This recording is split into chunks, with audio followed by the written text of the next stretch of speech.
انا نحن نزلنا الذکر وانا لہو لحافظون۔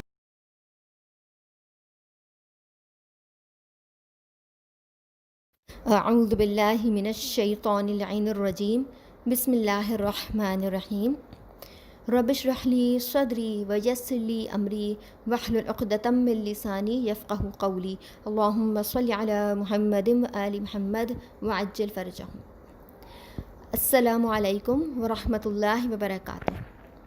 تجوید کے سلسلے میں پچھلی مرتبہ ہم نے چھوٹی اور بڑی حرکات کے بارے میں پڑھا تھا، یعنی جو چھوٹی حرکات ہیں انہیں ہم 1 کاؤنٹ پڑھیں گے اور جو بڑی حرکات ہیں انہیں ہم 2 کاؤنٹ پڑھیں گے۔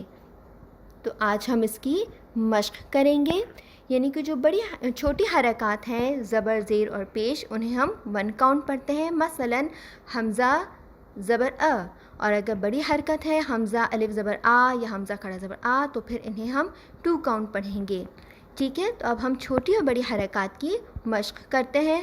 ا، آ، ب، با، ت، تا، ث، سا، ج، جا، ح، حا، خ، خ۔ اب زیر کے ساتھ مشق۔ ای، ای، بی، بی، تی، تی، سی، سی، جی، جی، حی، حی، خی، خی۔ اور اب پیش کے ساتھ مشق۔ او، او، بو، بو، تو، تو، سو، سو، جو، جو، حو، حو، خو، خو۔ یعنی کہ چھوٹی حرکت کو ہم نے 1 کاؤنٹ پڑھا اور بڑی حرکت کو ہم نے 2 کاؤنٹ یا 2 الف کے برابر ہم نے پڑھا۔ اچھا، ہم نے بڑی حرکات کیا پڑھی تھی؟ یعنی الف خالی سے پہلے زبر، یا ساکن سے پہلے زیر اور واو ساکن سے پہلے پیش۔ تو اس الف یا اور واو کو حروف مد بھی کہتے ہیں، اور یہ الف مدی برابر ہے کھڑا زبر کے، یا مدی برابر ہے کھڑی زیر کے، اور واو مدی برابر ہے الٹا پیش کے۔ انہیں حروف مد بھی کہا جاتا ہے، اور جب بھی مد آتا ہے وہ انہی حروف پر آتا ہے۔ حروف محذوفہ، یعنی کہ کھڑا زبر، کھڑی زیر اور الٹا پیش۔ یعنی کہ اگر کھڑا زبر ہے تو اس میں ایک خالی الف سے پہلے زبر چھپا ہوا ہے، مثلا اگر با کھڑا زبر با ہے تو اس کا مطلب اس کے اندر ایک خالی الف اور اس سے پہلے کا زبر، یعنی یہ برابر ہے با الف زبر با کے۔ اور اگر با کھڑی زیر بی ہے تو یہ برابر ہے با یا زیر بی کے، یعنی اس کے اندر ایک یا ساکن بھی چھپا ہوا ہے۔ اسی طرح سے اگر الٹا پیش ہے تو اس میں ایک واو ساکن چھپا ہوا ہے، یعنی حذف کیا ہوا ہے۔ کھڑا زبر، کھڑی زیر اور الٹا پیش میں ایک الف، یا اور واو حذف کیا گیا ہے، اسی لیے انہیں حروف محذوفہ بھی کہتے ہیں، کیونکہ ان میں یہ حروف حذف کیے گئے ہیں۔ اب ہم آ جاتے ہیں اس کی پریکٹس کی طرف، کیونکہ جو قواعد ہم نے سیکھے ہیں اس کی پریکٹس بہت زیادہ ضروری ہے، تاکہ ہم جب ہم آگے کے قواعد پڑھیں، اگر یہ قواعد ہمیں اچھی طرح سمجھ آ گئے ہوں گے تو آگے کے قواعد ہم آسانی سے سمجھ سکیں گے اور آسانی سے ہم سیکھ سکیں گے۔ تو اس کی مشق کس طرح سے ہوگی حروف مد کی؟ اس کے لیے دیکھیے میں نے یہ سورۃ الحمد لیا ہے۔ سورۃ الحمد ہم دن میں کئی بار نمازوں میں پڑھتے ہیں، اور ہمارے لیے ضروری ہے کہ ہم اپنی نماز کی قراءت کو صحیح کریں۔ اب دیکھیے سورۃ الحمد میں جہاں جہاں بھی حرف مد آیا ہے اس کو میں نے ریڈ کلر سے، یعنی سرخ رنگ سے میں نے اسے مارک کیا ہے۔ اب دیکھیے بسم اللہ الرحمن الرحیم، بسم اللہ، لام کھڑا زبر لا، یہ حرف مد ہے۔ پھر میم کھڑا زبر ما، یہ بھی حرف مد ہے۔ پھر رحیم، ہا یا زیر ہی، یہ بھی حرف مد ہے۔ جہاں جہاں حرف مد ہے اسے ریڈ کلر سے مارک کیا ہے۔ پھر الحمدللہ رب العالمین، للہ، لام کھڑا زبر لا، یہ بھی حرف مد یعنی الف مدی ہے۔ عالمین میں آ، عین کھڑا زبر آ، حرف مد یعنی کہ الف مدی ہے۔ میم یا زیر می، یہ یائے مدی ہے، ٹھیک ہے۔ یہاں پہ یا ساکن سے پہلے زیر ہے۔ یہ اس پورے سورے میں جہاں کہیں بھی حرف مد ہے، الف مدی، یا مدی یا واو مدی، جہاں بھی حرف مد ہے وہاں پر میں نے ریڈ کلر سے مارک کیا ہے۔ آپ بھی اسی طرح کوئی چھوٹا سورہ لے کر اور اس طرح سے اپنی پریکٹس کر سکتی ہیں۔ اس کے بعد جو قاعدہ ہم پڑھنے جا رہے ہیں وہ ہے حروف لین. لین سے کیا مراد ہے؟ لین سے مراد ہے نرمی سے پڑھنا. یعنی جس حرف یعنی کسی بھی اگر واو یا پر اگر جزم ہو، اگر واو یا پر جزم ہو اور اس سے پہلے والے حرف پر اگر زبر ہو تو اسے ہم نرمی سے سلائڈ کر کے پڑھتے ہیں. کس طرح سے؟ تو، تئی، یعنی ہماری آواز ایک طرح کے سلائڈ کر کے چلے گی. تو، تئی، ٹھیک ہے. اور ہمیں اسے نرمی سے پڑھنا ہے. یعنی جب بھی واو اور یا پر جزم ہو اور اس سے پہلے والے حرف پر اگر زبر ہو تو اسے ہم نرمی سے سلائڈ کر کے پڑھیں گے. اس کی مزید مثالیں بو، بئی، تو، تئی، سو، سئی، جو، جئی، ہو، ہئی، خو، خئی.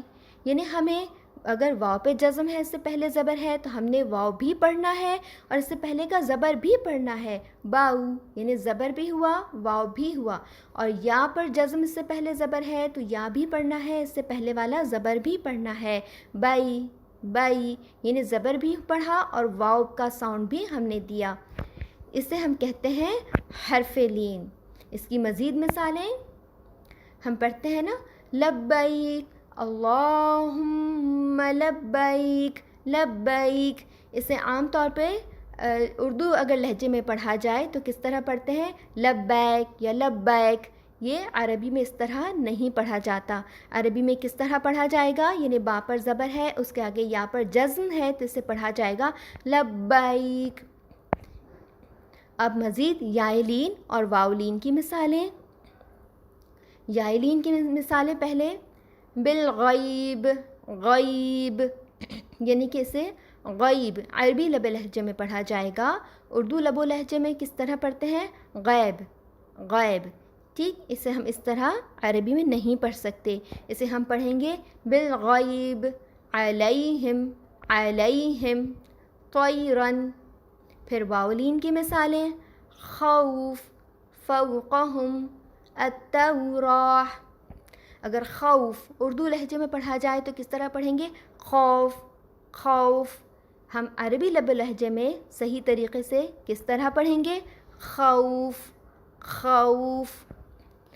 ٹھیک، یہ تھی یائلین اور واولین کی مثالیں. اب آ جاتے ہیں، ہم نے حروف لین جو سیکھے ہیں اس کی بھی ہم نے پریکٹس کرنی ہے. اگر ہم اسے اچھی طرح سے سمجھنا چاہتے ہیں تو پھر پریکٹس بہت زیادہ ضروری ہے. اس کے لیے میں نے جو پریکٹس کی ہے وہ ہے سورۃ القریش میں. آپ دیکھ سکتی ہیں کہ سورۃ القریش میں جہاں بھی حرف مد ہیں وہاں میں نے ریڈ کلر سے نشان لگایا ہے اور جہاں بھی حروف لین ہیں وہاں پر گرین کلر سے نشان لگایا ہے. دیکھیے بسم اللہ الرحمن الرحیم، اس میں 3 جگہ پر حروف مد ہے اور کوئی حروف لین نہیں ہے. لِإِيلَافِ قُرَيْشٍ، لِإِيلَافِ حمزہ آزر ای، یہ یا مدی حرف مد، لام کھڑا زبر لا، الف مدی، قریش را یا زبر رئی، یا لین ہے. آگے بھی اسی طرح دیکھیے، جہاں بھی حروف مد ہیں وہاں ریڈ کلر سے نشان ہے اور جہاں بھی حروف لین ہے وہاں پر گرین کلر سے نشان ہے. یہ ہے سورہ قریش. اب جس سورہ کی ہم پریکٹس کریں گے اور خود سے ہم پریکٹس کریں گے وہ ہے سورہ بلد. ہم نے اب تک جو قواعد سیکھے ہیں وہ ہیں حروف مد اور حروف لین. سورۃ البلد میں یہ کرنا ہے کہ جہاں بھی حروف مد ہے وہاں پر ایک کلر سے اور جہاں پر حروف لین ہے وہاں پر دوسرے کلر سے نشان لگانا ہے. اس طرح سے ہماری اچھی پریکٹس ہوگی اور اس کا سولو کیا ہوا یعنی اسے سولو کر کے میں انشاءاللہ اپنی نیکسٹ ویڈیو میں شیئر کروں گی. یعنی ہر آیت میں کہاں کہاں پر حروف مد ہیں اور کہاں کہاں پر حروف لین ہیں. جب تک آپ اپنے طور پر اسے سولو کر کے اس کی مشق کر سکتی ہیں اور پریکٹس کر کے بہت اچھی طرح سے اس کی ہم تیاری کر سکتے ہیں تاکہ آگے کے قواعد ہم اچھی طرح سے سیکھ سکیں. وآخر دعوانا ان الحمد للہ رب العالمین. سبسکرائب کیجئے ذکر ٹی وی اور اس علم کے سفر میں ہمارے قدم کے ساتھ قدم ملائیے.